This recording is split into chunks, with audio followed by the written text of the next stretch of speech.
இப்போ இருக்கிற காலகட்டத்தில் ஆங்கில வழியில் படிக்கும் மாணவர்களுக்கு தமிழில் பிழை இல்லாமல் பேசவும் எழுதவும் சொல்லிக் கொடுக்கறது ரொம்ப சவாலாக இருக்கக்கூடிய இந்த காலகட்டத்தில் எங்களுடைய மாணவிகளோட ஒத்துழைப்பாலும் என்னுடைய மொழியை நான் என்னோட நோக்கத்துக்கு நான் கற்றுக் கொடுக்கறதுக்கு எங்கள் தாளாளர் திரு முத்துசாமி ஐயா அவர்களோட ஒத்துழைப்பாலையும் நான் தமிழி அப்படிங்கிற ஒரு விஷயத்தை இன்னைக்கு பள்ளிக்குள்ள கொண்டு வர முடிஞ்சது. கடந்த ஆண்டு எங்கள் பள்ளி மாணவி கவினாஸ்ரீ அப்படிங்கிறவங்க இளம் கல்வெட்டு வாசிப்பாளர் அப்படிங்கிற விஷயத்துக்காக அவங்க உலக சாதனை விருது வாங்கினாங்க. இப்போ 2 மாணவிகளுக்கு அதை தொடர்ந்து இந்த வருடமும் 2 மாணவிகளுக்கு முன்னெடுப்பு மாதிரியாக நான் தமிழ் வகுப்பை ஆரம்பிச்சு சொல்லி கொடுத்துட்டு இருக்கேன். அவங்களுக்கு இப்போதைக்கு கல்வெட்டுகளோட முக்கியமான செய்திகள், அது முக்கியமான கல்வெட்டுகள்லாம் எது அப்படிங்கிற விஷயத்த அவங்களுக்கு கற்றுக் கொடுத்துட்டு இருக்கேன். நம்மளோட தமிழி 2000 வருஷம் பழமையான மொழி.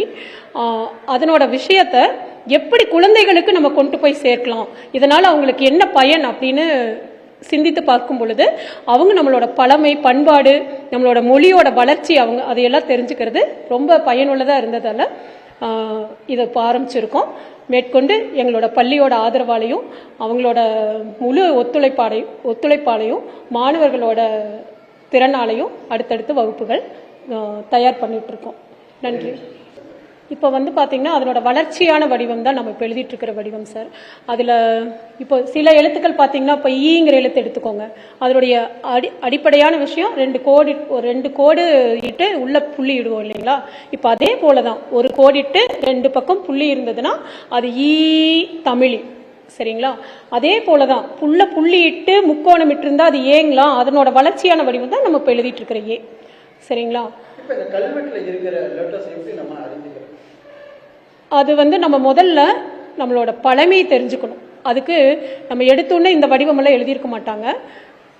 கொஞ்சம் அந்த இப்போ நமக்கு கிடைக்கிற புத்தகங்களோ எழுது பொருள்களோ நமக்கு அப்பில்லை. அப்போ கல்வெட்டுகளை எங்கே எழுதியிருக்காங்கன்னா மலைப்பகுதிகளையும் குகைகள்லையும் தான் இந்த எழுத்துக்களை நம்ம பார்க்க முடியுது. அப்போ அவங்க என்ன பயன்படுத்தியிருப்பாங்க, எழுது பொருளாக குச்சிகளையோ அல்லது கற்களையோ கொண்டு தான் செதுக்கியிருப்பாங்க. அதில் மிக பழமையான கல்வெட்டுல மிக முக்கியமான செய்தி சமணர்கள் இங்க வாழ்ந்ததும் அவங்களுக்கு கற்படுக்கை அமைத்து கொடுத்த செய்திகள் தான் பெரும்பாலான தமிழ் கல்வெட்டுல இருக்கு. அதுவும் எங்க கிடைச்சிருக்குன்னு பாத்தீங்கன்னா தென் மாவட்டங்கள்ல அதிகம் இருக்கு. கோவை மாவட்டத்திலையும் ஒரு சில இடங்கள்ல கண்டுபிடிச்சிருக்காங்க.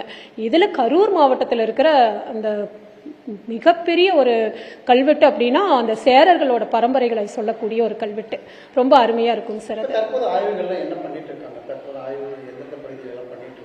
இப்போ உங்களுக்கு அகழ்வாராய்ச்சிக்கு தொல்லியல் துறைக்கு ரொம்ப முக்கியமான எதிர்காலம் இருக்குதுன்னு நான் உணர்றேன். இப்போ இருக்கிற மாணவர்கள் தமிழோட சேர்ந்து இந்த துறையிலையும் அதிகமாக சாதிச்சுட்டு வராங்க. அந்த பொருள்களெல்லாம் இப்போ கண்டுபிடிக்கிறது நிறைய துறைகளா உருவாக்கியிருக்காங்க. கல்லூரிகளில் போயிட்டு இருக்கு, இப்போ கண்டுபிடிச்சிட்டு இருக்காங்க சார்.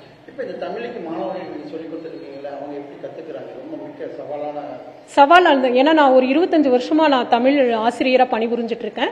முதல்ல பாத்தீங்கன்னா இருக்கிற மாணவர்களுக்கும் இப்ப நம்ம தமிழ் சொல்லி கொடுக்கறதுக்கும் ஆங்கில வழியில கற்பிக்கிற பழக்கம் அதிகமானதால இப்போ உங்களுக்கு அது தமிழ் கத்துக்கிறதுக்கு ரொம்ப சிரமப்பட்டுட்டு இருக்காங்க, வாசிக்கிறதுக்கும் எழுதுறதுக்கும். இதுல தமிழிங்கிற ஒரு விஷயத்தை நம்ம கத்துக் கொடுக்கறதுங்கிறது சவாலான விஷயம் தான். ஆனா எங்க மாணவர்கள் ஓரளவுக்கு ஒரு ஆர்வத்தோடு இருக்கிறதுனால பயணிச்சுட்டு இருக்கோம். இதுல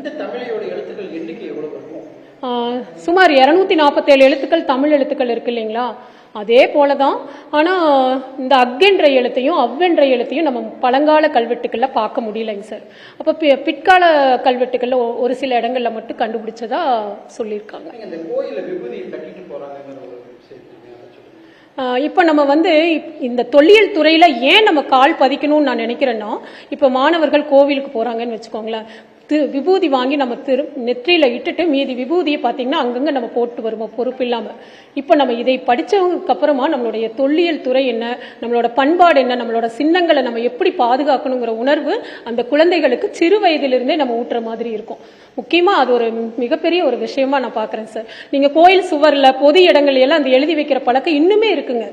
அதை தவிர்க்கணும்னா முதல்ல மாணவர்களுக்கு அதை துறையை நம்ம கொண்டு போய் சேர்த்தணுங்கிறது எங்களோட எண்ணம். இதை நான் செயல்படுத்துறதுக்கு முக்கியமான ஒரு விஷயமா நான் எங்களோட பள்ளியில என்னோட மொழியை நான் எனக்கு பிடிச்ச மாதிரி கற்றுக் கொடுக்கறதுக்கு அந்த உரிமை கொடுத்துருக்காங்க.